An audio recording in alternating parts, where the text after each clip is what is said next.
Geda-gedi, oh.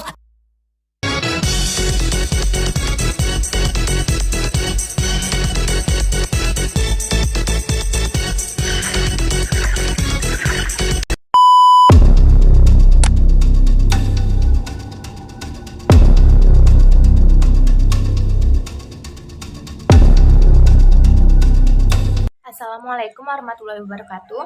Perkenalkan, nama saya Sylvia Maharani dengan nomor NIM 243201114. Di sini saya akan menjelaskan teori tentang pertukaran sosial menurut George Casper-Homans. Baiklah, langsung saja kita masuk ke penjelasannya. Teori pertukaran sosial menurut George Casper-Homans.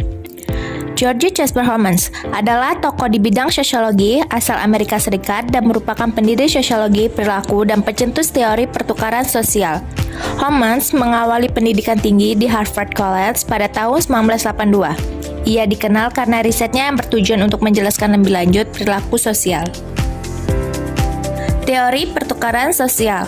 Teori pertukaran sosial menurut George Casper-Homans berfokus pada interaksi sosial sebagai proses pertukaran antara individu.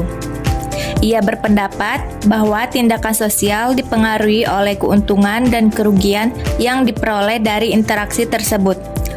Homans mengemukakan bahwa orang cenderung melakukan tindakan yang memberikan hasil positif dan menghindari tindakan yang menghasilkan hasil negatif. Dalam konteks ini, hubungan sosial dipandang sebagai transaksi yang melibatkan penilaian biaya dan manfaat, mirip dengan prinsip ekonomi.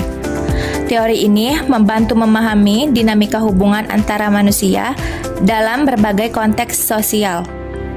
Homans juga menekankan bahwa interaksi sosial seringkali bersifat rasional, di mana orang mempertimbangkan imbalan yang mungkin mereka terima dalam suatu hubungan. Dia menyatakan bahwa hubungan sosial dibentuk dan dipelihara melalui proses pertukaran ini. Dan semakin besar kepuasan yang diperoleh dari hubungan tersebut, semakin kuat hubungan itu.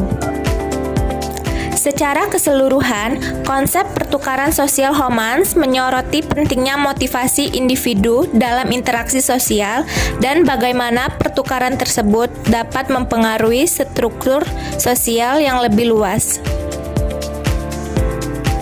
Selanjutnya ada konsep dalam teori. Yang pertama, imbalan dan biaya. Setiap tindakan sosial dipandang sebagai transaksi yang melibatkan penilaian antara imbalan yang diharapkan dan biaya yang harus dibayar. Yang kedua, perhitungan rasional.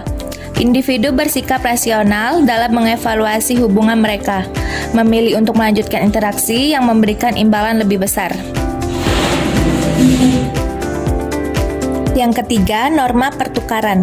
Homans menekankan pentingnya norma dalam interaksi sosial, di mana individu mengharapkan timbal balik yang setara dalam pertukaran. Dan yang keempat, pengulangan interaksi. Hubungan yang sukses akan berlanjut jika pertukaran menguntungkan kedua belah pihak. Sebaliknya, jika interaksi mengakibatkan kerugian, individu cenderung menarik diri.